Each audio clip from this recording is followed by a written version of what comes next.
Esse nosso encontro, esse evento aqui do IBF Brasil, Código da Mente, decisão, consciência e inteligências em tempos de A.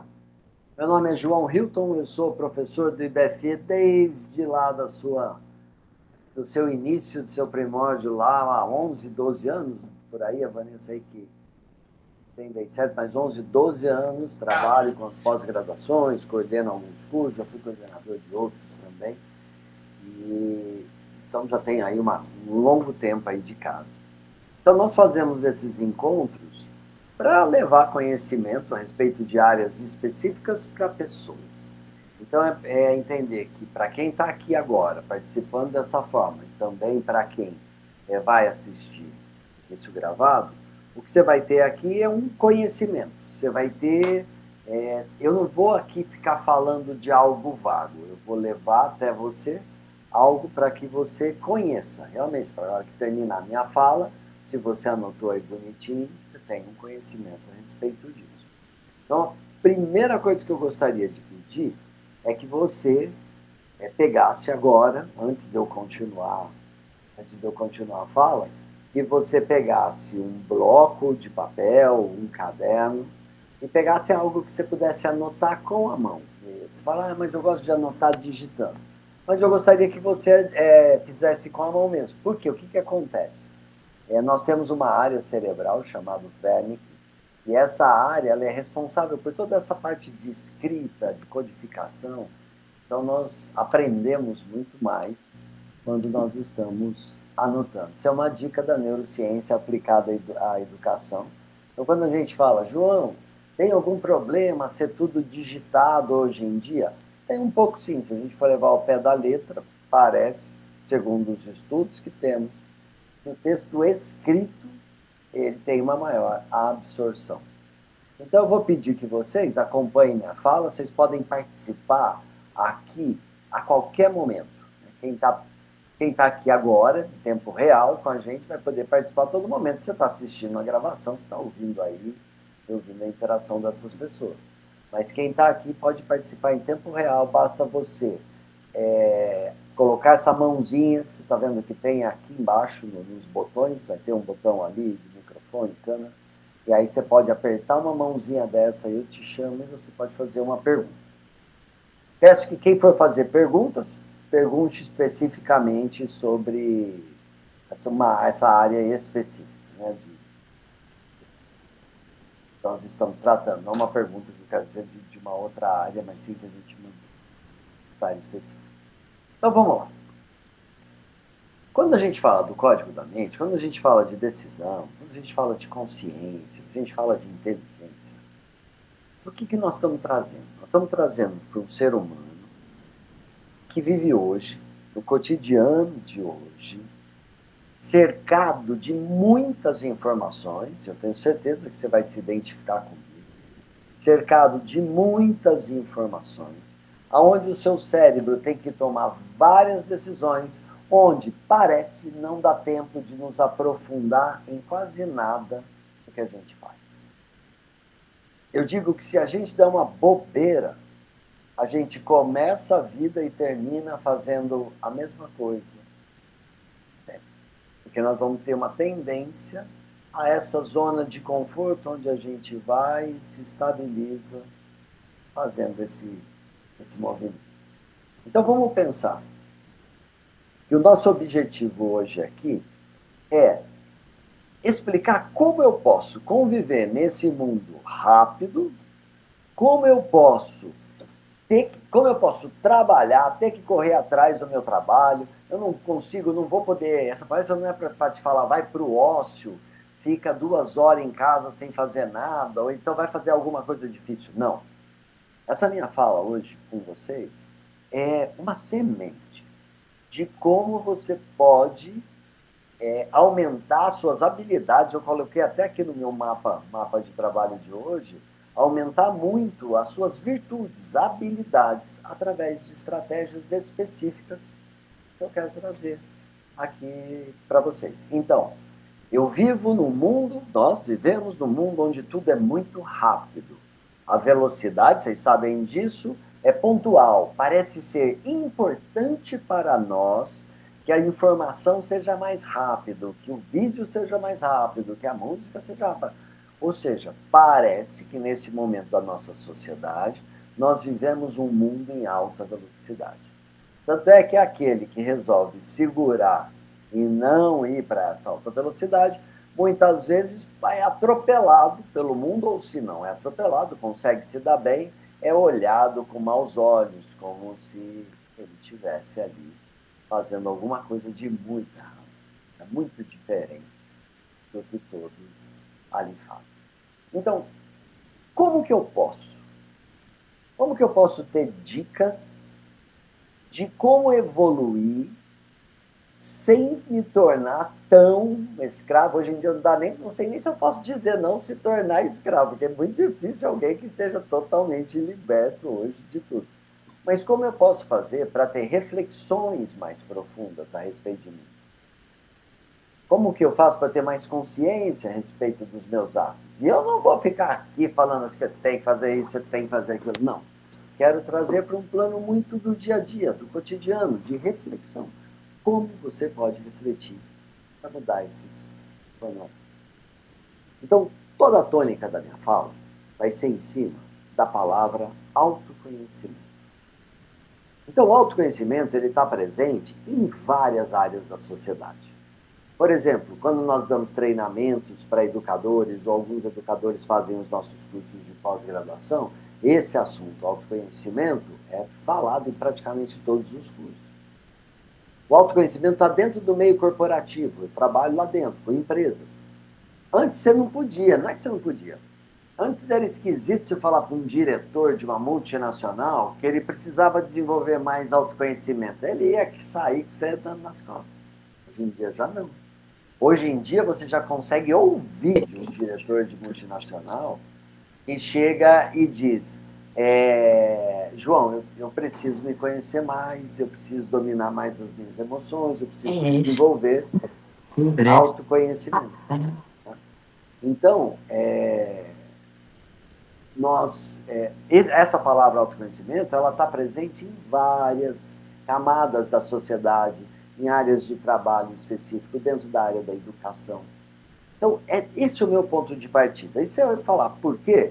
Porque eu acredito, hoje falando aqui para vocês, que quando a gente fala de eu estar num lugar na minha vida e querer atingir um outro lugar com bem-estar, com felicidade, eu preciso desenvolver autoconhecimento. Senão eu não chego. E a gente vai percebendo que conforme a gente desenvolve autoconhecimento, às vezes a gente muda o plano. Porque se conhecendo mais, você começa a perceber que tinha coisas que você não queria. Mas que a partir do momento que você começou a entender das suas decisões, você passou a querer, ou não querer, né? A desistir, ou então a começar a gostar de algo específico. Então, a primeira provocação que eu faço aqui para vocês, e vocês vão anotar aí no papel que nota vocês dariam a vocês próprios. Oi, Renata, seja muito bem-vinda, querida. Tudo bem pelo atraso, sem problemas. Estou começando, acabando praticamente de começar. Olha só.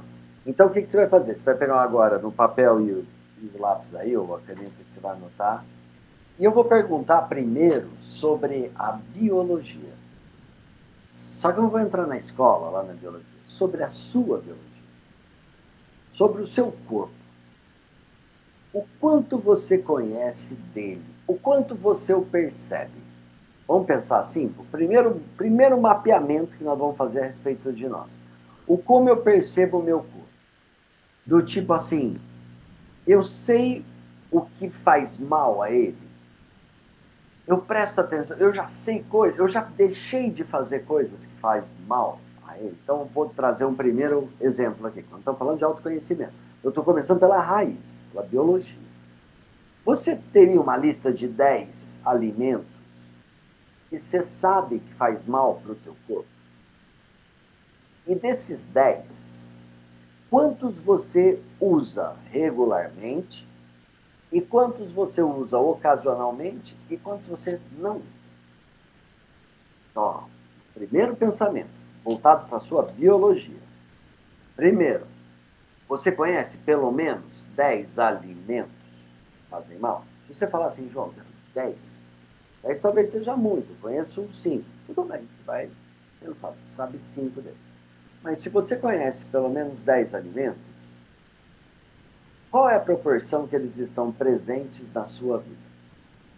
João, mas está falando de comida, de alimentos. 5. Então, nós vamos começar pela biologia desse autoconhecimento. Então, como que ele está presente na sua vida? Você consome eles, desses 10, vários deles no cotidiano, ou seja, sabe que faz mal. Vou dar um exemplo para vocês. Eu sei que o café, João Hilton, eu sei que o café me faz mal. Para mim, hein? Não estou falando que o café faz mal tomar café. Pelo amor de Deus, palestra não é de nutrição. O café faz mal para mim, ó. Autoconhecimento sobre o meu corpo biológico. Eu sei que tem gente que toma em jejum de manhã, ó, e é ok. Tem gente que toma antes de dormir à noite, e é ok, porque para ele é esse o efeito que aquilo gera. Agora, para mim, o café me deixa muito ansioso. Ele me acelera e acaba aumentando um pouquinho a minha ansiedade. Agora, se você falar para mim, João, qual a frequência que você toma café? Todos os dias. Eles falam, mas se você sabe que faz mal para você, porque você toma café? É porque eu faço uma conta. Quero que vocês já comecem a pensar nisso. Eu faço uma conta daqueles 10 alimentos que fazem mal para mim, se eu uso café todo dia, tem alguns ali que eu tirei, que eu bani. De alguma forma eu busco um equilíbrio com esses alimentos que não são tão bons para a minha saúde, eu faço o equilíbrio. Eu tento usar pouco deles, ou se eu uso um muito, eu equilibro tirando outros. É uma conta que você vai fazer para equilibrar. Né? Agora, tem alimentos que estão banidos, porque eu sei que me fazem mal e eu praticamente zero. Como? Tem vários deles. Então, o autoconhecimento, quando ele começa já, vamos falar da biologia, significa que você presta atenção em como você funciona. Biologicamente, hein? Não estou falando ainda da psicologia, vamos depois mergulhar nesse caminho. Na sua biologia. Então, aqui, ó, vou entrar num papo de médico aqui, hein? Ó, você sabe o que, por exemplo, te gera gases, que te dá gases? Não tem alimento? Não tem alimento que você come, fica com dor no peito, aqui no peito, nossa, dá dor de estômago, fica estufado. Para pensar. Se você sabe que tem um alimento desse, é aquela conta que eu falei para você do autoconhecimento. Bom, eu vou continuar comendo e passando por isso, porque eu gosto demais disso. Mas se eu continuar todo dia passando por isso, posso ter problema. Então, esse nível de consciência orgânica do quanto você presta atenção em você, pode trazer para você a vantagem de ter um bom desenvolvimento do seu nível de saúde física. Por quê? Porque você presta atenção naquilo que te faz mal.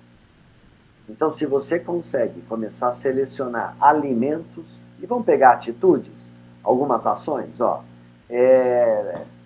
dormir, isso vamos falar que é coisa da minha idade, né? Mas tem gente que sofre desde cedo. Dormir ou descoberto, ou dormir sem roupa protetora, pode acordar no outro dia com rinite, tem gente que acorda com rouquidão, com pigarro. Ué, isso faz mal, é uma ação que já está te mostrando que faz mal.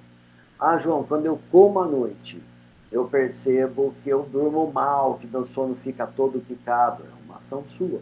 Ou seja, Você pode, nesse primeiro momento, boa noite, Nathalie, acho que é a Nathalie, né? Nesse primeiro momento que eu quero que você preste atenção no que, quais alimentos te fazem bem, quais alimentos te fazem mal, e dentro desses maus, quais escolhas você faz. A partir desse momento, você pode começar a desenvolver muito a sua saúde biológica.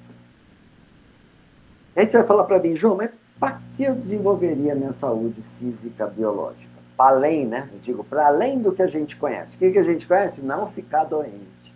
A gente conhece que na academia faz bem para a saúde. A gente conhece que não é para comer muita carne vermelha ou muita carne. Eu vou começar a fazer minhas escolhas pessoais a essa parte da minha biologia, da minha saúde física. Investimento número 1 que eu posso fazer. Então agora você vai fazer uma conta aí, você vai se dar uma nota para o seu cuidado físico, biológico, a sua saúde. Que nota você se daria hoje? E quero que você pense agora uma outra situação. O que você já conhece, por já ter testado na sua vida, de tipos de alimentações diferentes. Então vamos dizer assim, ó, tem gente que vai dizer assim, eu sempre comi de tudo, onívoro, sempre comi de tudo, de carne, um pouco de tudo, sempre comi de tudo. Eu já testei ser ficar vegetariano um tempo, ou eu sou vegetariano e já testei ficar carnívoro. Eu já testei ser vegano, eu já testei alimentação viva, eu já testei a dieta paleolítica, já testei a dieta da selva. O Ivan tá dando risada ali. Eu já testei mais N dessas, e eu quero provocá-los. Lembra que hoje nós estamos falando de decisão, consciência e inteligência, eu quero trocar muito com vocês. Eu já testei várias delas. Por quanto tempo? Por 3 meses. Você precisa ter decisão? Precisa, mas eu dou a dica, começa aos poucos. Por exemplo, você quer testar, você fala assim, João, eu quero entrar numa jornada de autoconhecimento para entender como essas dietas fazem efeito em mim. Legal. Se você, vamos pegar que você é onívoro, você come de tudo, né, para ser mais fácil já começar. Aí você fala assim, agora eu vou querer ser crude vegano. Crude vegano só come alimento natural e cru. Então não tem carne, não tem leite, não tem queijo, não tem nada. É fruta, verdura e sementes pré-germinadas ali. Vai ser muito difícil. Você vai apanhar, vai ser péssimo. Você vai falar assim, nossa, isso aqui quase que eu morro. Aí comecei a ficar nervoso, fraco. Por quê? Porque a mudança para o seu corpo é muito grande. Então eu daria uma dica. Passa um mês ovo lácteo vegetariano. Tá fácil. Tá fácil porque você só tem que deixar de lado a carne. Mas dá para você comer ovo, dá para você tomar leite, dá para você comer queijo. Primeiro passo. E não é porque, olha lá, todo mundo aqui me acompanha. Não é porque eu estou dizendo que a dieta com carne ela é ruim. Eu estou falando de autoconhecimento. Eu estou falando de você testar em você como funcionam essas dietas. Porque tem gente que acha que vai ser só no corpo, mas não vai ser na sua forma de pensar. Ela também modifica a forma de pensar. Porque seu corpo todo é alimentado por outras coisas. Aí você fala, João, dei conta do ovo lácteo vegetariano. Aí eu seria vegetariano restrito. Só vegetariano. Viraria os derivados de o que hoje chamamos de vegano. Né? Vegetariano restrito. Por quanto tempo? Um mês. Um mês, vegano. Aí você quer ir mais a fundo? Aí você fica um mês, não precisa ser na sequência, mas você pode ficar um mês com alimentação viva. É um tipo de crudivorismo que no Brasil é divulgado por um médico que se chama Alberto Peribanês Gonçalves, doutor Alberto Peribanês Gonçalves. Aí já é um passo a mais, mas aí você já está vegano, aí você já conseguiu ficar um mês vegano. Isso, mas daí, o que eu quero já falando de mente, aí às vezes a mente fala, nossa, mas eu gosto de uma picanha, para que eu vou sofrer desse jeito?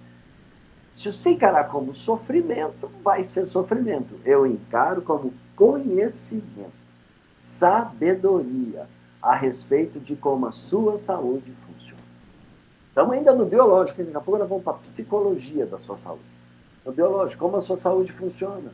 Por quê? Estou escrevendo um livro que se chama Autoconhecimento pelo Alimento. Não tem nada de nutricionista, não estou ali dizendo que você tem que comer ou que você não tem que comer.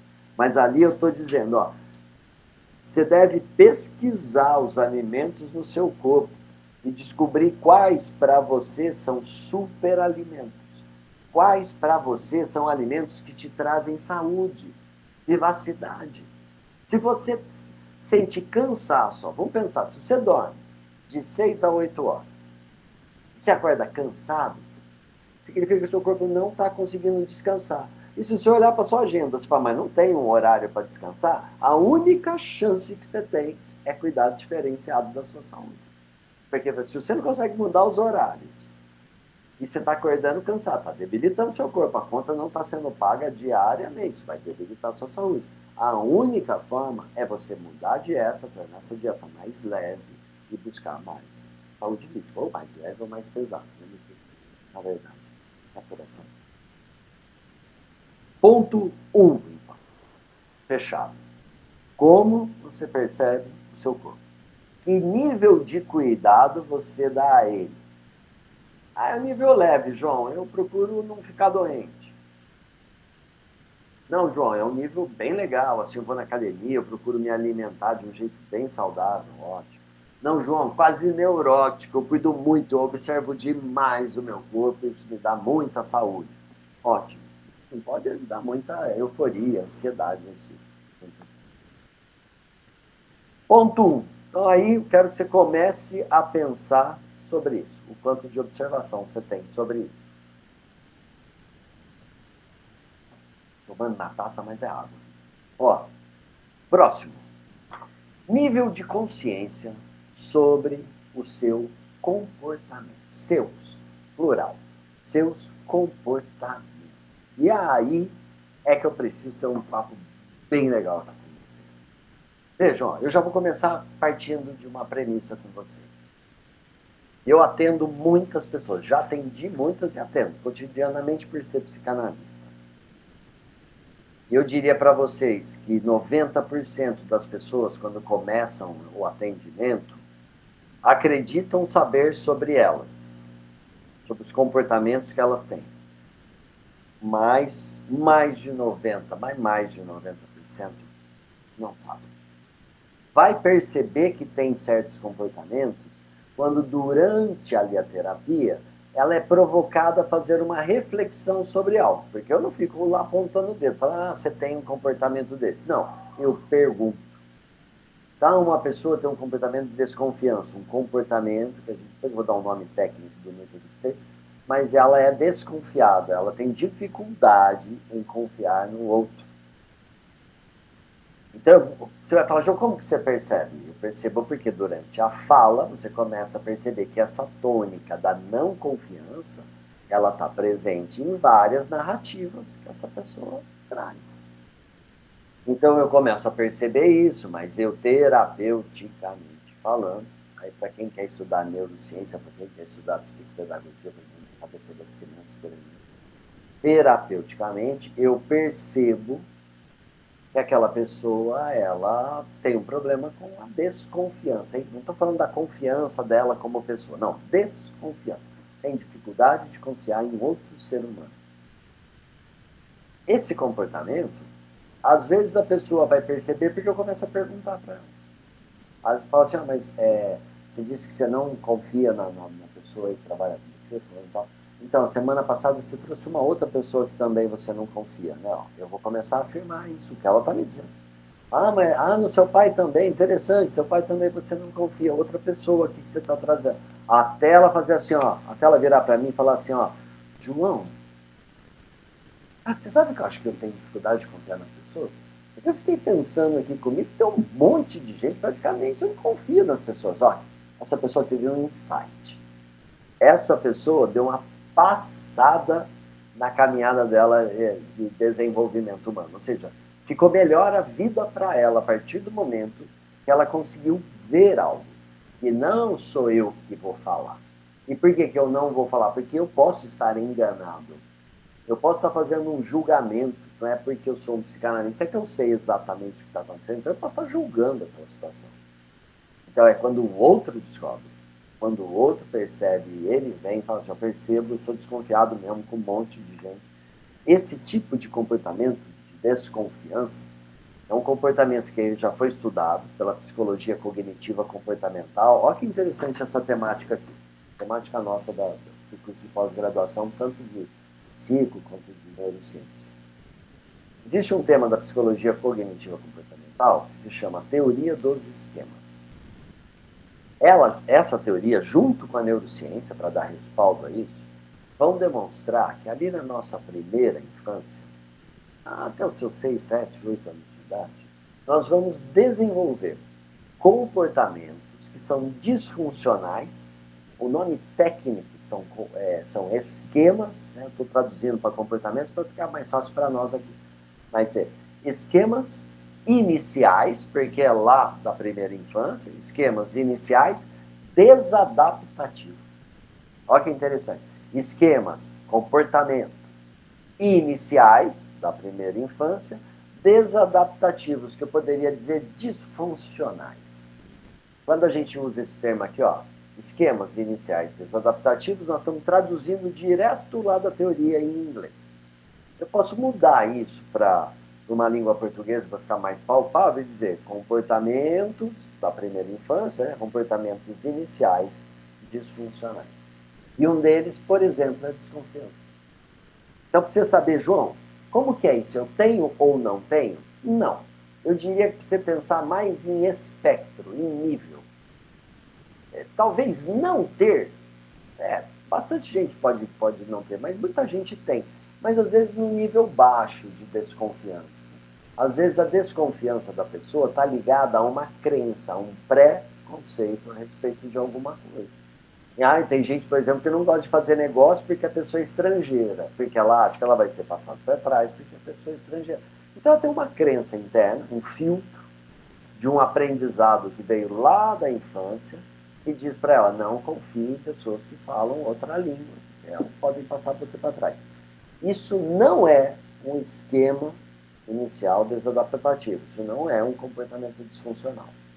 Um comportamento não funcional, disfuncional, você desconfia assim, de quem fale ou não fale a sua língua.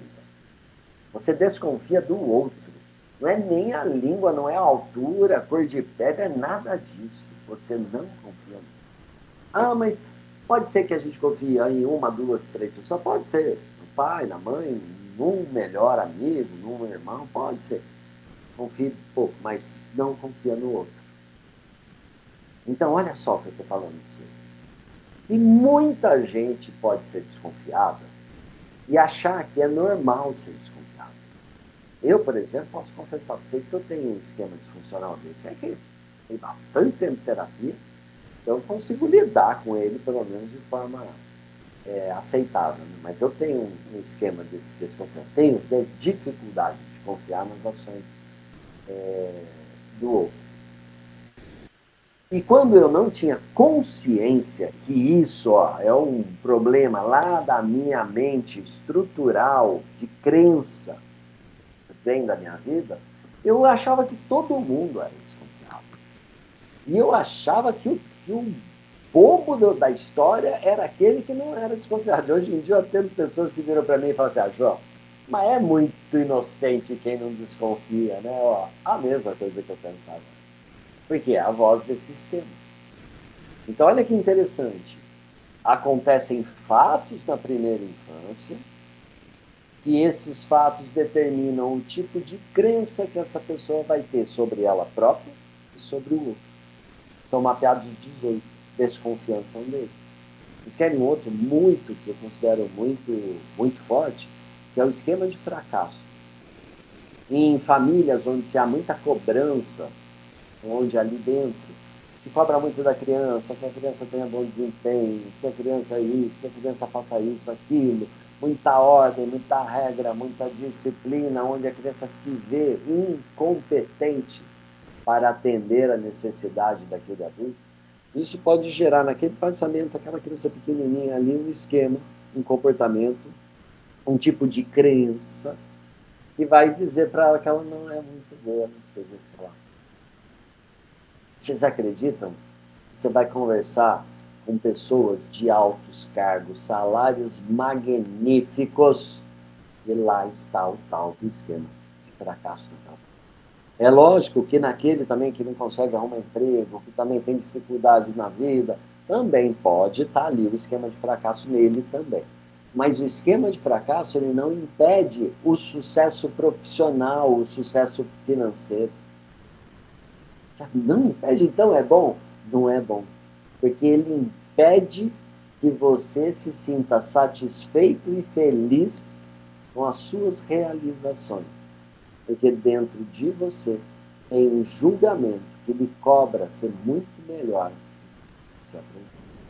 Então, muitas vezes, quem tem esse comportamento no nível muito alto de desenvolvimento tem uma cobrança interior muito pesada, sofre muito, tem isso muito aflorado, isso gera muita ansiedade. Mas eu volto a dizer, se você não tem consciência que existe isso, esse assunto, que pessoas estudam o seu comportamento, você passa com isso inconsciente a vida toda, achando que assim são as pessoas. Ou achando que tem algo errado em você, mas você não faz ideia do que é algo errado. Agora, você fala, João, mas e aí, como que eu lido com esses tipos de comportamento? A primeira coisa é trazer atenção sobre eles. Lembra o que nós estamos falando? Autoconhecimento. Quando eu falei lá da biologia, o que eu falei? Presta atenção como o corpo funciona. Está com azia? O que você comeu? Tem palpitação? O coração está batendo demais? Está de menos? Agora, nós estamos mapeando os padrões comportamentais. Então, agora é um olhar onde você tem que parar de julgar o lado de fora. Não é que tem que, né? Não é lei. Mas que a estratégia é parar de julgar o lado de fora e começar a olhar, não julgar, mas olhar como acontece a coisa por dentro. Seus próprios comportamentos. Então, vou dar um exemplo. Você tem um comportamento de desconfiança, que até esse papo de hoje, até você assistir essa fala, esse comportamento ficou quietinho lá dentro de você. Falou nada. Mas agora eu comecei a falar, já veio uma pulga atrás da orelha, e falei, ixi, mano, eu acho que tem um pouco disso. Esse é o primeiro passo. O segundo passo é prestar atenção. Então, de alguma forma, eu preciso me conectar, ligar uma chave dentro da minha cabeça, que está dizendo assim, eu estou em processo, eu estou em trabalho. Se eu estou em processo de desenvolvimento, eu preciso prestar atenção nos meus comportamentos. Enquanto eu ficar falando, você viu o Pedro? Pedro é folgado, Pedro é isso, Pedro é isso. Nossa, você viu a Maria? Não, que a Maria é desaforada, chegou para mim falando isso aqui. Você viu o Vitor? Nossa, o Vitor que... Não está acontecendo nada de desenvolvimento em você. Nada. Nada. Se fosse um jornalista, pode ser jornalista de fofoca ali. É o que você está sabendo fazer. Não estou querendo ser agressivo, só fazendo exemplo. É só o que você está conseguindo fazer. Você vai ter crescimento real, verdadeiro, a partir do momento que você passa a prestar atenção em como você funciona perante aquelas pessoas que você critica. Vamos lá de novo? Então, o autoconhecimento, nesse sentido do comportamento, ele vem quando você pega o farol que estava para fora, tipo assim, cara agressivo, não gosto desse tipo de pessoa, o farolzão está lá em cima dele. É quando você vira esse farol com muita humildade, amor próprio a você, ilumina e descobre o que acontece em você, quando aquela pessoa não precisa perder os adjetivos negativos dela, pode manter, mas o importante é saber por que você, como você age, qual é o seu mapa comportamental quando isso acontece. A partir do momento que você começa a trazer luz para esses momentos, ou o momento onde você não se acha capaz, então você se sabota, ou momentos onde você desconfia, então não se entrega, ou momentos onde você é prestativo demais, vai ter um esquema lá chamado de abandono, normalmente um esquema que vai acontecer em lares instáveis, onde tem muita briga. Então, o esquema de abandono ele funciona em dois polos.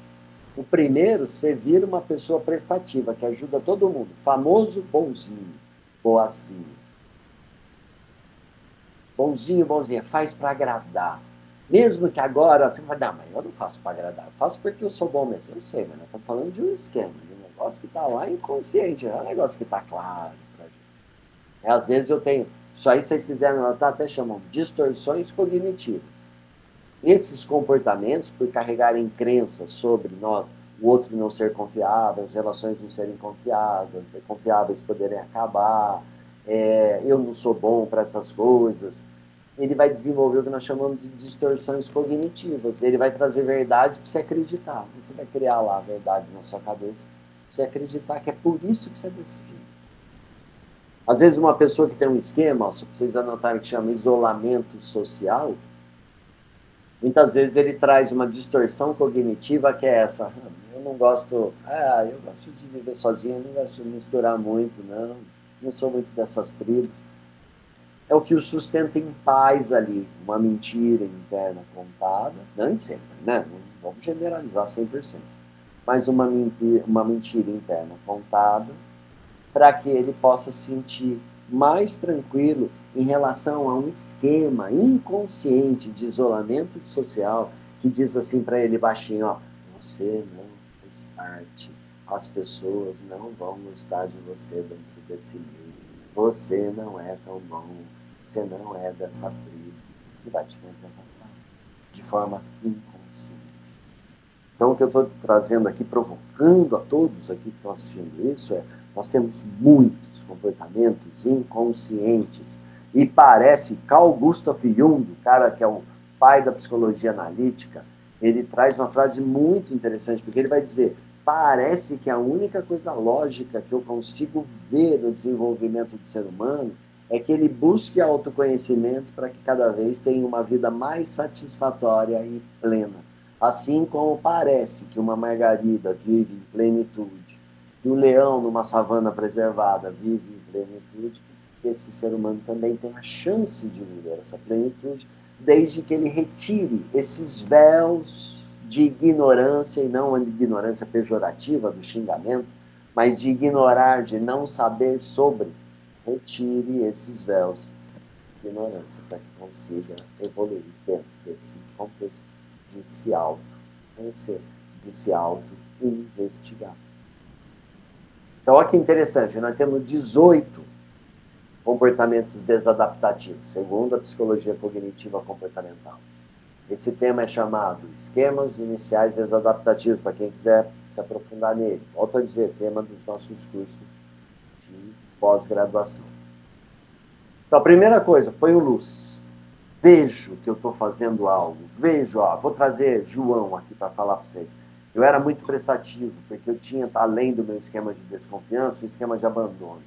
E antes que você fale: nossa, João, mas sua família era um caos? Não, uma família bem tradicional, pai e mãe o tempo inteiro junto, mas mamãe gritava, falava alto, batia.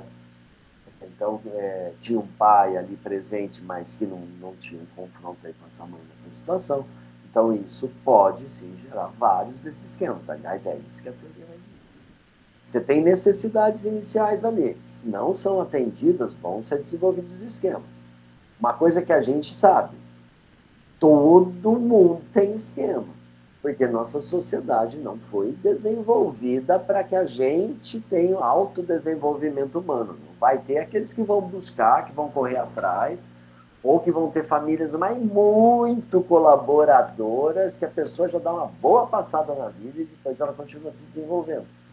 Senão, é uma sociedade que ela é voltada para a manutenção da vida e da segurança, da manutenção da vida, né? Tanto alimentar quanto segurança física. Pode ver que a nossa sociedade é pautada nisso. Não é pautada de vamos desenvolver o ser humano. Não. Se fosse, a criança teria que ficar com o cuidador até 6 anos de idade. E não 5 meses, como é a licença maternidade. Isso já mostra que a sociedade não é pautada nisso. Você vai falar: por que, João? Porque é o tempo do filhote humano passar o máximo possível com a sua mãe, para o seu desenvolvimento estável. Hoje, tudo bem, uma mãe que não trabalha, uma família mais tradicional, essa mãe tem tempo para ficar tudo isso com seu filho. Mas mesmo assim, vocês querem ver quanta conta tem que fazer? Não adianta sua mãe ficar todo esse tempo com o filho. Se essa mãe não tem autoconhecimento, às vezes ela descarrega frustrações na criança, Às vezes o medo interno dela, ela projeta na criança e ela vira super protetora, aí estraga um monte de comportamento lá na frente. Às vezes ela é agressiva, como foi o meu caso, não consegue lidar, tem dificuldade de lidar, por exemplo, com a indisciplina, ela se torna agressiva. Resolve no grito, resolve no tapa, na chinelada. Então é pensar que quando essas necessidades aí iniciais elas não são atendidas, essa criança pode estar desenvolvendo esquemas desadaptativos. Então o que eu estou aqui provocando vocês é, provavelmente vocês têm esquemas de 3, 4, não estou aqui fazendo julgamento de ninguém, mas dificilmente você não vai ter. Então vou trazer mais um esquema, por exemplo. Eu tenho certeza que alguém tem ou alguém vive com alguém que tem esse. Inibição emocional. Inibição emocional é um tipo de esquema de comportamento que faz com que você seja inibido emocionalmente para falar coisas, para contatos físicos. Então, é aquela pessoa que tem dificuldade para abraçar, tem dificuldade para falar eu te amo. Quantas pessoas a gente sabe que convivem com outras, que são pessoas boas, de coração, gente boa mesmo, ser humano bom, mas que não tem habilidade de falar das próprias emoções. É calado quando o assunto é esse. Que não consegue olhar para o outro e falar assim, olha, eu estou passando por um momento de insegurança, porque você está crescendo na profissão, isso está me deixando inseguro, insegura, porque eu tenho os meus medos internos. Ah, quem é essa pessoa que fala disso? Não fala. Então, é pensar que para que a nossa vida tenha um desenvolvimento, vamos viajar aqui nas ideias, para que a nossa vida tenha um desenvolvimento maior, eu tenho que conhecer meus esquemas, principalmente porque se eu sou inibido emocionalmente, eu posso estar prejudicando o outro. Se eu tenho um filho, por exemplo, ó, digamos que você fala, eu sou inibido mesmo, tenho dificuldade de falar e tenho dificuldade com o toque. Tudo bem, mas se você for assim com seu filho, bem provavelmente vai lhe causar danos estruturais de desenvolvimento. Estou falando que vai de todo jeito, mas bem provavelmente. Por quê? Porque a criança não sabe disso. Para a criança, o contato físico e as palavras de aprovação é o que fazem com que ela se estabilize emocionalmente. Então não adianta a gente falar, mas eu dava tudo igual alguns pais. Ó, vocês vão acompanhar meu raciocínio. Tem pais que falam assim, ó, eu não sei porque o meu filho se meteu com drogas. Nós sempre demos de tudo para ele. Às vezes, eu pergunto assim, mal de tudo, se a gente falar de tempo, quanto de tempo foi dado? De tudo. E aí às vezes a pessoa fala assim, mas a gente tinha que trabalhar, né, João? Como que a gente pode dar a casa que a gente deu? Como que a gente pode ter dado a vida para eles desse jeito, ficando presente? Mas é uma troca. Me desculpe, eu sei que é polêmico o que eu vou dizer, mas é uma escolha que foi feita. Você fez uma escolha, nesse caso, tá? Tem gente que consegue juntar as duas coisas. Nunca pense que eu estou sendo generalizador aqui de situações.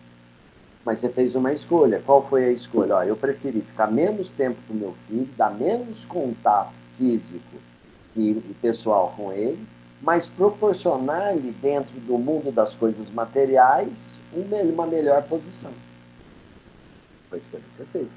Uma outra escolha, se não desse para ser diferente, uma outra escolha que você poderia fazer é ter, escolhi ficar vivendo de forma mais modesta, não fui para aquele trabalho tal, que eu teria que ficar longe da minha família, estou vivendo de forma mais modesta, mas estou tendo mais contato. Isso pode ser uma escolha. Eu não estou aqui dizendo faz isso, faz aquilo, isso está certo ou aquilo está errado. Mas eu estou dizendo que isso pode ser uma escolha. E isso vai modificar a forma como o seu filho vai ser criado. Então, voltando aqui à inibição. Se você é inibido emocionalmente, se você não olha para o seu filho, não fala que você gosta muito dele, que ele é muito precioso na sua vida, você não vai lá, aperta ele junto, dá uns abração nele, não vai se sentir amado. E aí você vai falar, não, mas cresceu bem, mas vai lá, às vezes cresceu secão, seco. Por quê? Porque não teve essa amorosidade. Aí não desenvolveu. Ficou mais seco, mais retraído. Outro esquema é desadaptativo. Se eu tenho mais um aqui, vamos trazer mais um, né? Que eu acho que você deve estar curioso. Tem gente que deve estar falando assim, pô, não precisa falar um que eu tenho até agora, passei vezes. Mas vamos falar um outro para vocês. Ó, tem um muito interessante de ser estudado, que ele é privação emocional. Muito interessante. Difícil, talvez, é você conseguir reconhecê-lo facilmente.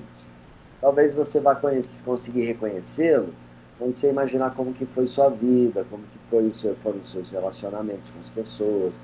Talvez aí você chegue a uma conclusão dessa. Mas ela é o seguinte: de alguma forma, a pessoa ela não consegue uma conexão profunda com o outro. E se você falar para mim assim, João, me explica o que é uma conexão profunda. É uma conexão de entrega, de confiança. É uma conexão aonde eu posso viver tranquilo em relação a você, porque eu confio em você. Então eu me entrego totalmente. Isso faz com que eu tenha segurança também pessoal, para que eu não me preocupe com essa história e invista em outras áreas que eu preciso me desenvolver na minha vida. Então isso é confiança plena. Aqui, nesse contato pleno, por conta de como é a sociedade, não são muitas pessoas que conseguem atingir esse nível de... E olha que interessante. E confundem muitas vezes essa pessoa, agora vocês já estão sabendo do assunto, vocês vão fazendo as contas. Às vezes essa pessoa ela tem um esquema de desconfiança também. Então ela desconfia, então ela gosta, ela quer viver junto, ela vai até um ponto, mas a entrega total não, porque ela está sempre com o pé atrás. Ela está sempre com medo de alguma coisa errada. E aí vou fazer outra provocação de Carl Gustav Jung. Quando o medo entra por uma porta, o amor vai pela outra. Agora não sei se foi o Carl Gustav Jung ou se foi o Krishnamurti, mas eu acho que foi o Jung. Se não foi o Jung, foi o Krishnamurti. Quando o medo entra por uma porta, o amor sai pela outra. E por quê? Fica fácil. Eu quero que vocês entendam agora internamente, ó. Internamente. O amor é pura conexão. Puf, conexão. O amor, ó, vocês entenderem agora, uma outra forma. O amor, sabe quando a criancinha está amamentando? Que ela está mamando, que a mãe está amamentando, e a mãe está aqui olhando, olho no olho da criança, e a criança está assim, olhando para a mãe, virando o zoinho assim, olhando, daquela tranquilidade, que às vezes dá até aquele sussurro. Aquilo ali é a conexão amor. Eu estou agora querendo ser frio nisso tudo, mas é porque nós estamos falando aqui de um nível de estudo, né, sobre ser humano e relacionamento. Aquilo é amor, aquilo é a conexão. Que precisa acontecer. Não precisa acontecer por quê? Para que seu cérebro se acostume que é possível eu ficar tranquilo olhando um outro ser humano me trazendo essa segurança. Então, para pensar que o que eu vou buscar no futuro como amor, muitas vezes não tem a ver com essa segurança. Muitas vezes eu não me conheço como pessoa, e aí eu faço escolhas de pessoas para conviver. Por conta de não me conhecer direito, eu escolho pessoas que não são compatíveis à minha própria evolução, ou seja, escolha errada, e não estou dizendo que as pessoas estão erradas, mas que as escolhas para a vida pessoal ali dela estão erradas. E isso faz com que eu tenha toda uma experiência de vida sem bem-estar, por conta das escolhas que eu vou fazendo falta de autoconhecimento dentro do meu cotidiano, dentro da minha forma de viver. Então, olha só, outra coisa nós temos aí para pensar agora. Então, nós temos dois pontos de foco. Eu tenho um ponto de foco que vai falar lá da minha saúde física. Eu tenho agora um ponto de foco que é sobre os meus comportamentos. Aí nós estamos saindo lá na saúde física, está falando de biologia. Se a gente fosse estudar, né, dentro de uma aula, nós estaríamos falando ali de biologia. Às vezes neurobiologia, mas mais biologia. Agora, quando eu fui falar de comportamento, nós estamos dentro da área da onde? Da psicologia. Então, é o estudo desses comportamentos, é o estudo do comportamento humano. Da área da psicologia, nosso foco. Agora eu quero levar nosso foco para um outro lugar.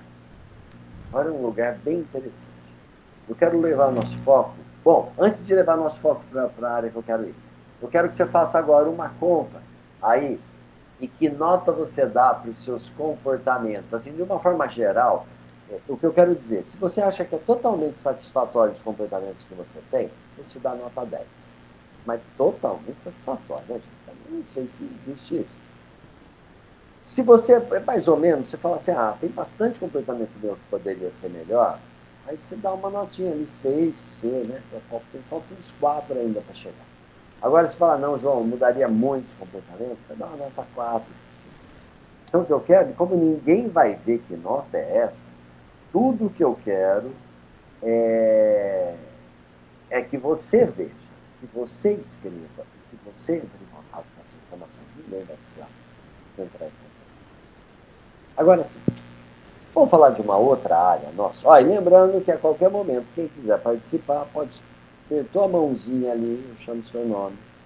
Você pode abrir a câmera ou abrir o microfone, pode me fazer perguntas. Vamos avançar. Eu quero ir para o caminho agora, enquanto você percebe a sua inteligência.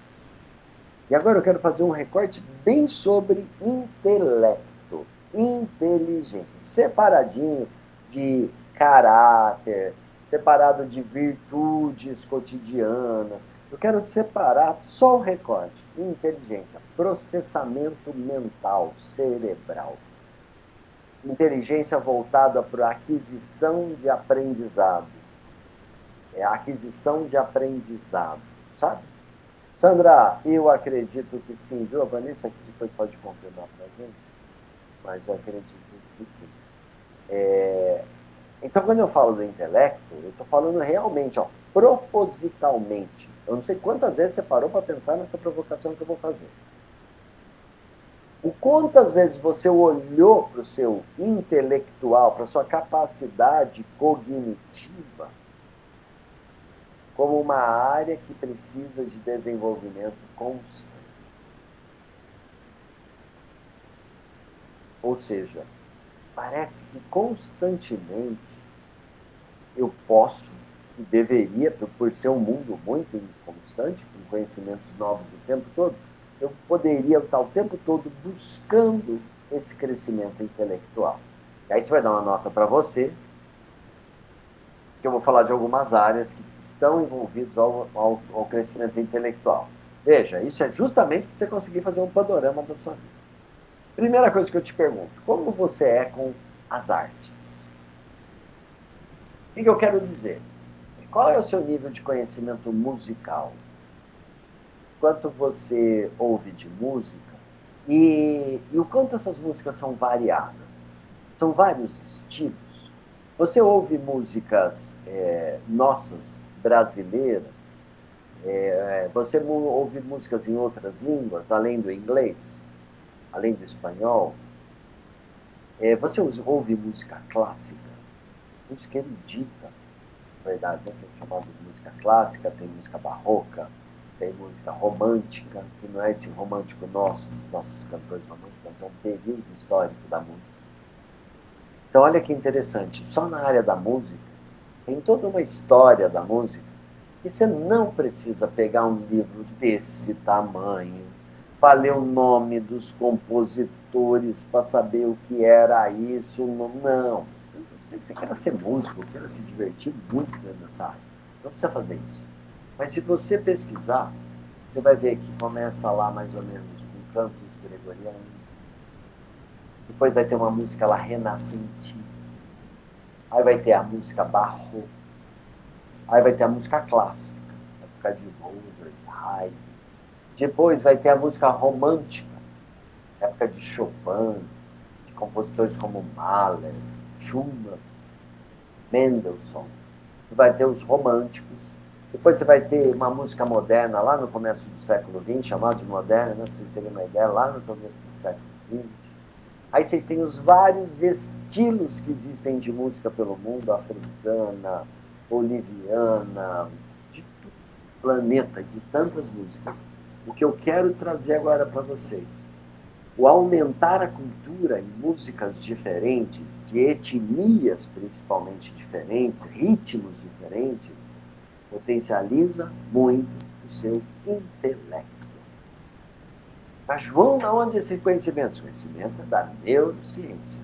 E principalmente quando a gente coloca a neurociência aplicada à música, que é aplicada à educação, estamos dentro da sala de aula, nós vamos ver esse poder muito grande que a música carrega.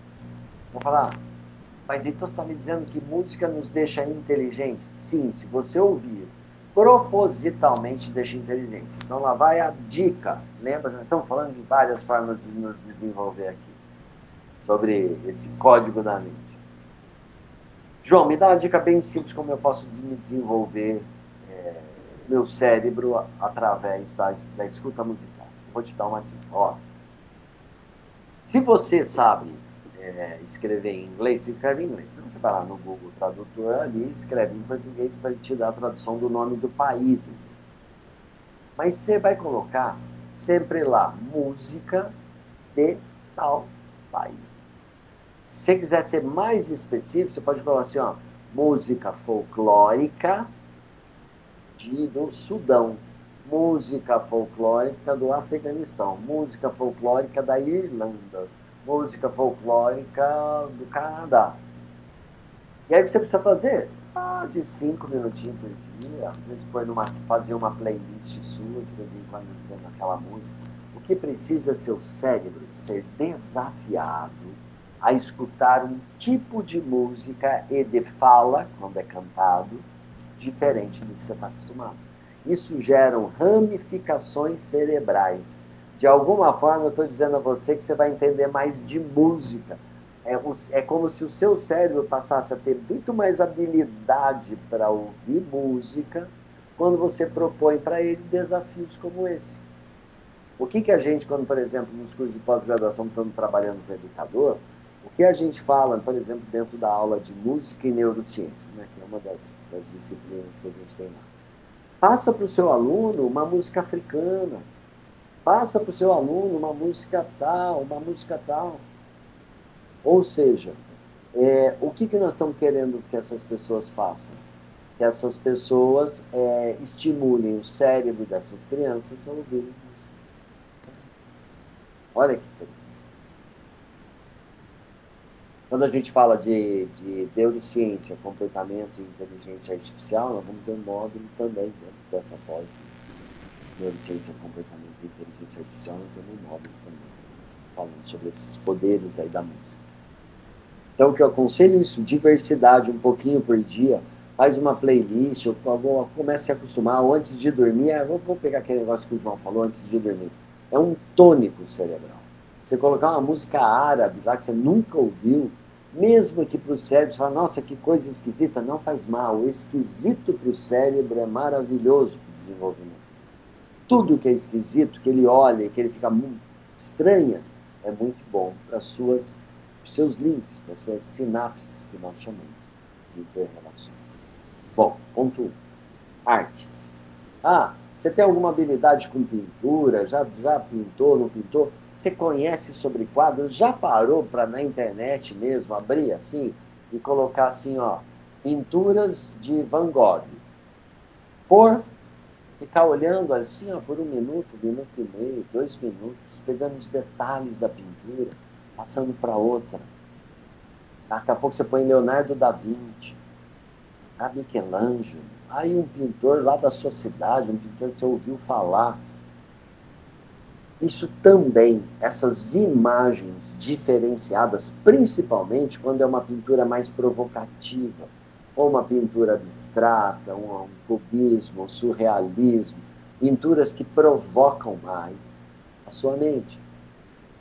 Provocam porque são diferentes, não são só de contemplação, como, por exemplo, eu ver uma paisagem muito perfeita. Quanto mais parecido com um quadro, uma fotografia, mais nós sabemos que aquele pintor é bom, mas menos para o nosso cérebro é surpresa. Mas a gente sabe que a habilidade que a pessoa tem é incrível, parece uma fotografia.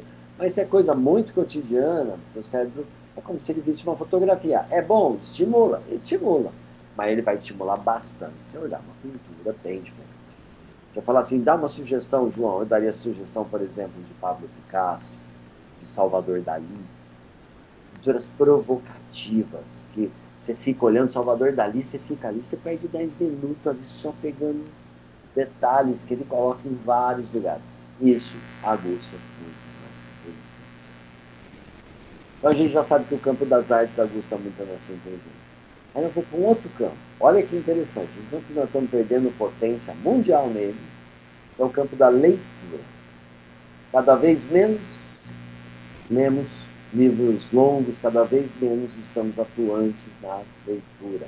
Ou podemos dizer, cada vez mais lemos menos. Só que pode parecer que, mas eu tenho a IA que faz as coisas para mim, eu tenho um negócio que ele lê o livro para mim, eu não preciso nem botar meu olho ali. Sim, mas é pensar que quando eu paro de ler, eu desativo uma área minha muito importante, que é essa área da atenção, do foco. Ler ali, acompanhar com os olhos, fazer aquela leitura muito interessante para o desenvolvimento de foco e de atenção. Coisa que nós precisamos muito, mas muito, nos dias de hoje. Poderia dizer a vocês que boa parte da nossa falta de gerenciamento emocional é falta de foco e de concentração. Então, a leitura também fortalece meu intelecto.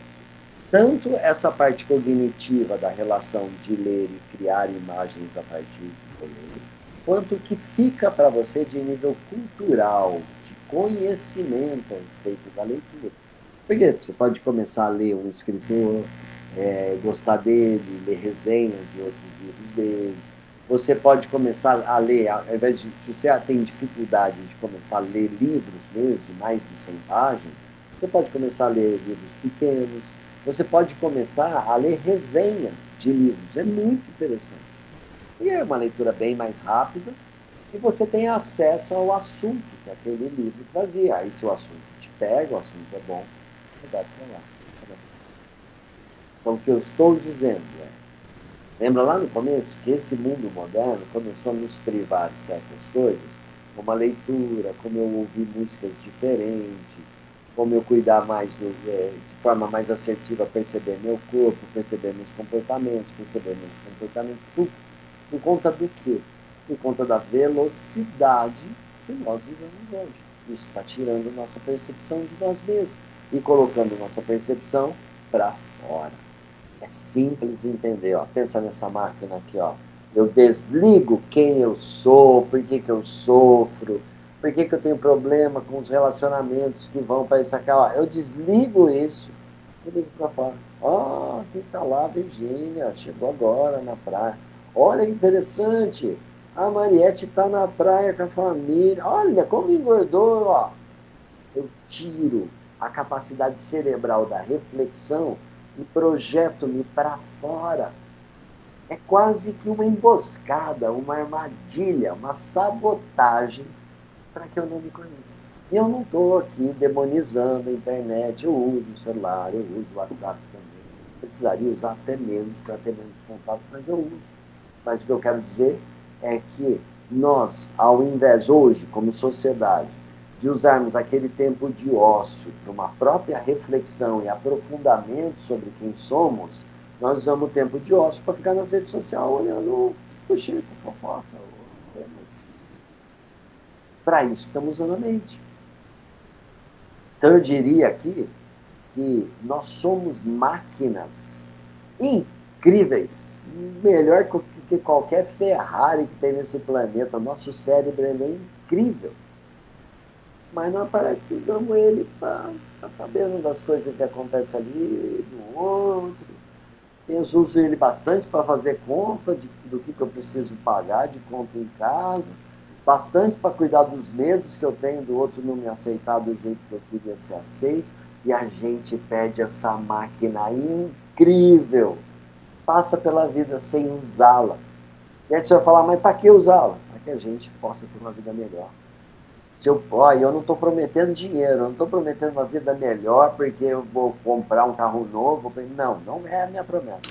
Uma vida melhor é porque você passa a se conhecer mais. Você passa a investir em você. E isso traz frutos na saúde mental, na saúde física, traz frutos na autoconfiança, na autoestima. Isso faz sim com que a gente tenha uma saúde melhor. Então, agora, eu queria que você anotasse aí o quanto você cuida da sua parte intelectual, o quanto propositalmente você busca informações e trabalha com a sua mente para evoluir, sempre com mais conhecimento, mais cultura. Lembra? Ninguém vai ver isso. Você não precisa contar. Mas seja honesto com você, honesto com você, quando você colocar isso no papel. É importante que você olhe para isso. Nós vamos para mais um lugar agora, investigar. Nós vamos para a mente, a parte mental. Porque é interessante porque chama o código da mente, mas quando a gente está falando de intelecto, nós estamos falando de processamento. Quando a gente está falando de intelecto, nós estamos falando sobre uma capacidade cognitiva de aquisição de informação.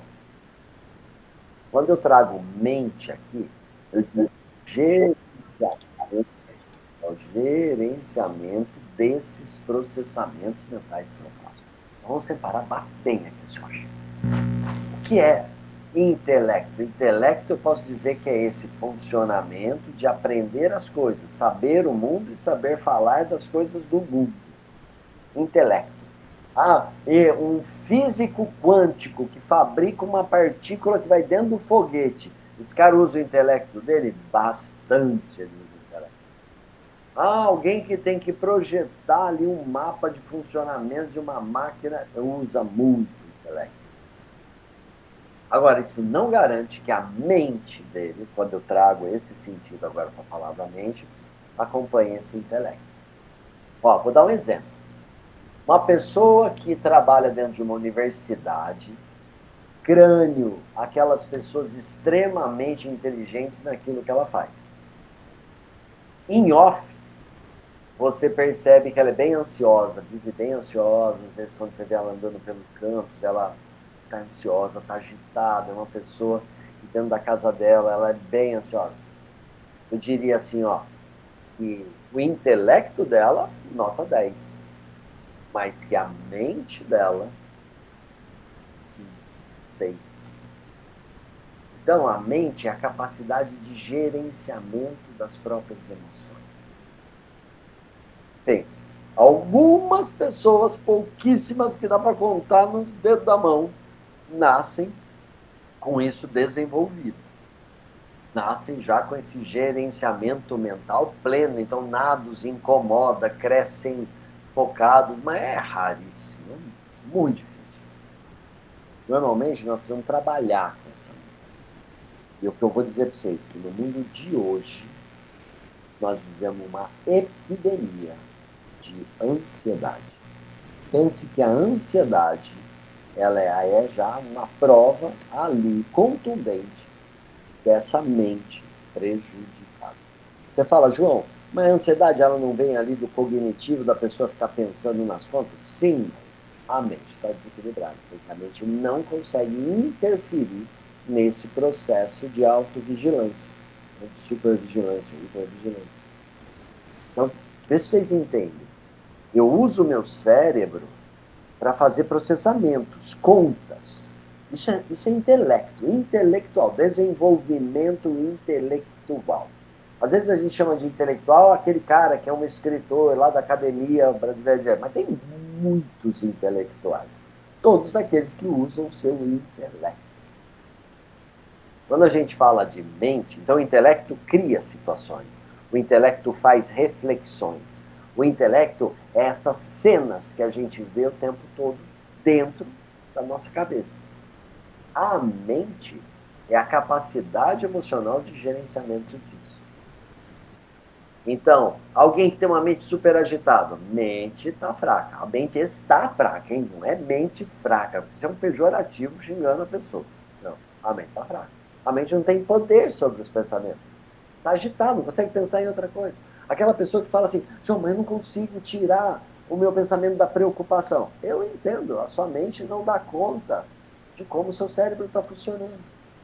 E aí você fala, bom, o que eu tenho que fazer? Eu tenho que treinar essa mente. E como que eu faço isso? Ó, de forma realmente contundente, que a neurociência vai falar, funciona, fazer através de exercícios mentais, principalmente exercícios meditativos.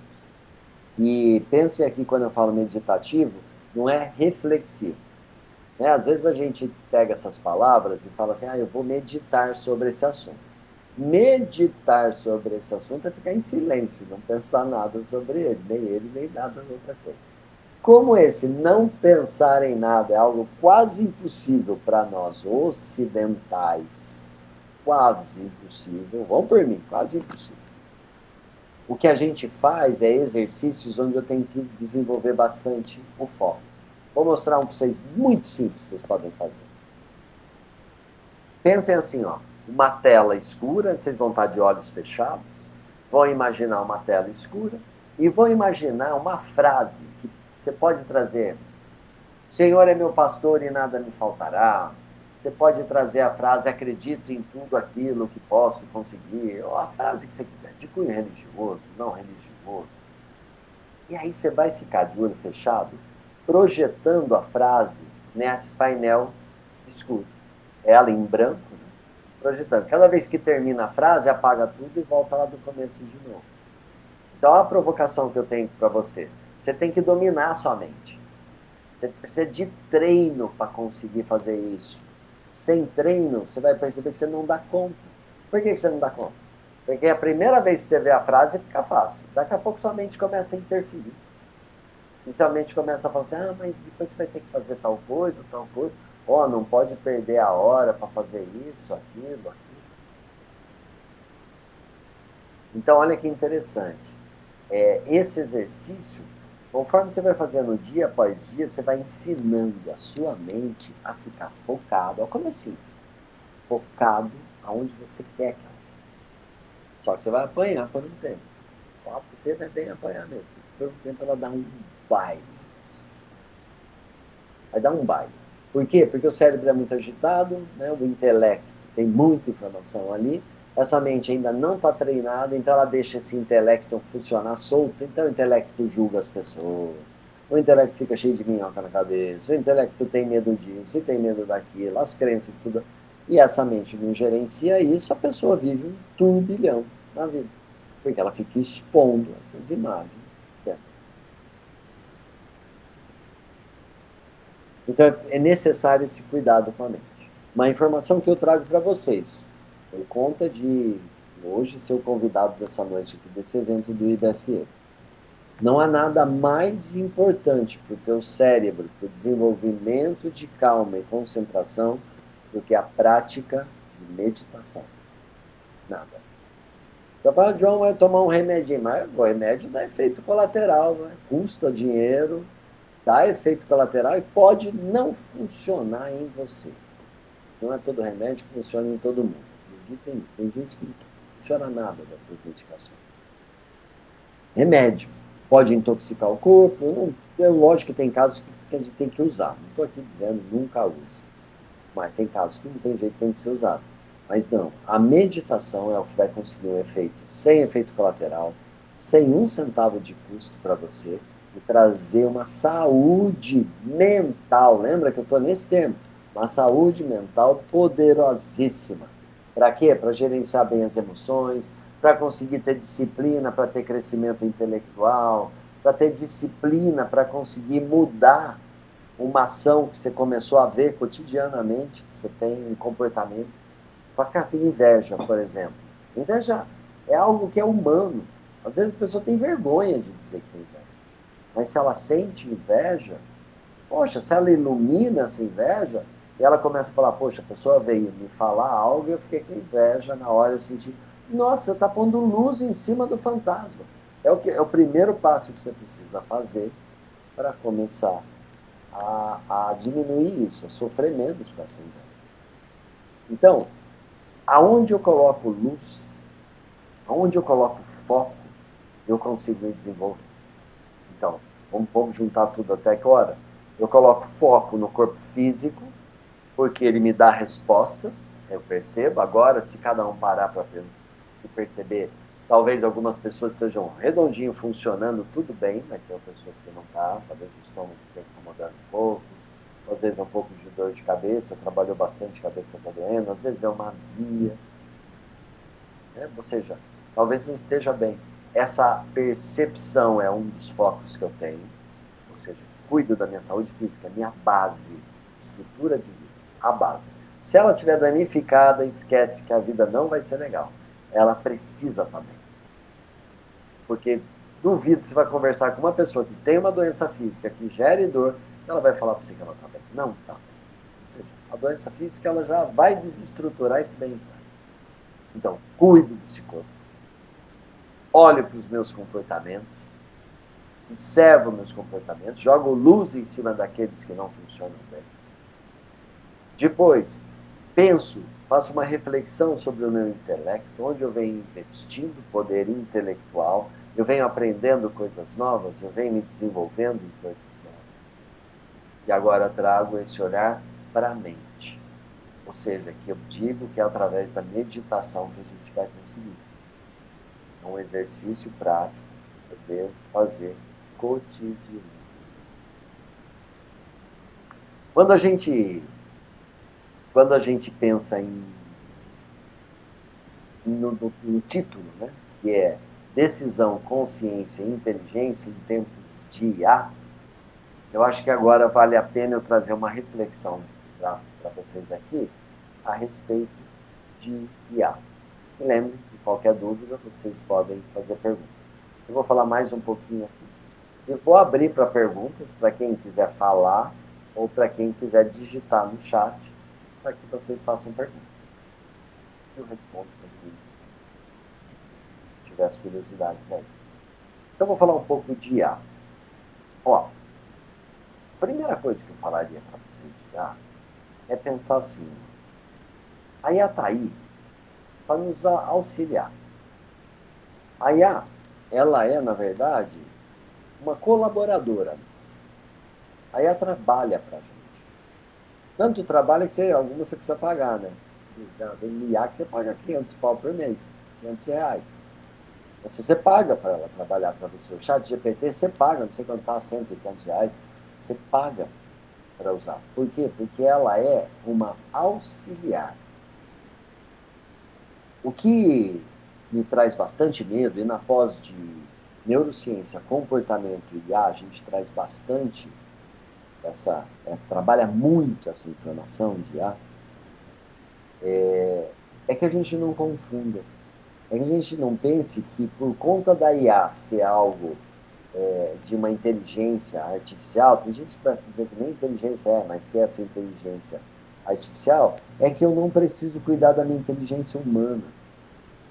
Tudo isso que eu trouxe para vocês até agora aqui de autoconhecimento é inteligência humana, é IH, é Human Intelligence, que a gente não pode deixar de lado, porque a IA não vai substituir isso. A IA trabalha para a gente, trabalha para nós seres humanos. É uma ferramenta prática. Ah, mas o chat GPT ele faz de tudo, ele não faz de tudo, ele não paga as suas contas. Vai lá, pede para ele pagar as suas contas. O chat GPT, pague minhas contas. Pede para ele resolver o seu problema. Fala assim, chat GPT, tire a raiva que eu tenho de tal pessoa de dentro de mim. Não vai tirar. Porque às vezes nós estamos depositando fora de nós, da nossa própria inteligência humana, como se tivesse acontecendo um fenômeno de algo que poderia até nos substituir. E se isso acontecer, nós talvez nem estejamos vivos para ver isso. Nesse momento, nosso investimento profissional vale a pena ir lá e olhar para a IA. Vale. Se ela trabalha para nós, talvez possa ficar mais fácil nossa vida conhecendo a respeito de IA. Ponto. O nosso foco de desenvolvimento deveria ser plenamente na nossa inteligência humana, a nossa inteligência emocional, nossa inteligência de relacionamento com o outro. a nossa inteligência intrapessoal, capacidade de fazer reflexões a partir dos meus próprios atos. Então, o que eu tenho para dizer sobre a IA é, para aqueles que acham que é um bicho de 7 cabeças, não. Se você quer aprender linguagem de programação, ó, para ficar bem claro aqui para vocês, se vocês querem aprender IA como linguagem de programação para vender aplicativos de IA, aí tudo bem, aí a coisa vai ficar um pouco mais complexa, vai ter que aprender linguagem de programação. Mas se não é para vender aplicativo de IA, se é para usar a IA, já quero desmistificar. Você faz cursos de 30 minutos gratuitos da IA que você quer usar, você vai aprender a usar. Ah, para você ficar bom e usar aquilo de forma, vai ter que usar com constância, todo dia, estudar um pouquinho sobre aquilo. Mas o que eu quero dizer? O foco é em nós. Quando nós dizemos em tempos de IA, o que eu quero dizer é que quando a gente olha para esse mundo que parece um mundo automatizado, um mundo onde está tudo pronto, onde as informações estão prontas, onde eu estou pronto, onde basta eu escolher um lado para andar, isso não é o mundo da inteligência humana, da diversidade, da variedade, da autoanálise, da reflexão, do desenvolvimento a partir da própria reflexão. Isso é um mundo digital, é mundo de serviço, de trabalho. Não transformemos a IA num mundo pessoal, das nossas próprias crenças internas. Não, isso aí é analógico, isso eu preciso pesquisar, eu preciso ir atrás. Então, a minha fala é, eu trouxe vários pontos da biologia, do comportamento, da inteligência, do uso da mente, para mostrar o quão complexo nós somos, nós, seres humanos, para a gente esquecer da gente e começar a olhar para IA. A nossa pós lá de neurociência, comportamento e IA, para vocês terem uma ideia de como a gente usa, nós usamos a IA como ferramenta para fazer os trabalhos. E são trabalhos direcionados. Nenhum professor pede assim, diga o que é a psicologia cognitiva comportamental. Não. Vai pedir que você use a IA de uma forma inteligente. Nós temos um professor, né, que vai fala de IA. Então, ele explica como que você digita lá um prompt inteligente para que a IA te ajude, te facilite a vida na pesquisa de informações para que você próprio se veja e faça uma reflexão humana. A IA só facilita para você a obtenção de dados. Então, é interessante porque você traz a neurociência e o comportamento e usa a IA como ela tem que ser. Usa a IA como ferramenta de apresentação desses próprios trabalhos. E é isso. De tudo que eu anotei aqui para vocês, aqui só falta eu falar uma frase que tem aqui bem bacana, que está assim, eu olho para dentro ou eu olho para fora? Tem momentos que eu estou olhando para dentro, tem momentos que eu estou olhando para fora. Só que se eu olhar mais para fora do que para dentro, eu fico dependente do julgamento que vem de fora. Se eu olho mais para dentro, para fora, eu me conheço melhor. E com isso eu posso tomar atitudes mais assertivas quando eu olho para fora. Então é isso que eu quero deixar aqui para vocês. Pessoal, uma ótima noite a todos vocês, um bom descanso. Espero que as palavras aí façam algumas reflexões, pensem um pouco a respeito de tudo isso. Vanessa, muito obrigado pela parceria. Eu que agradeço. Depois eu vou disponibilizar a gravação e eu mando o link para todo mundo, tá bom? Obrigado, Michele. Tchau, pessoal.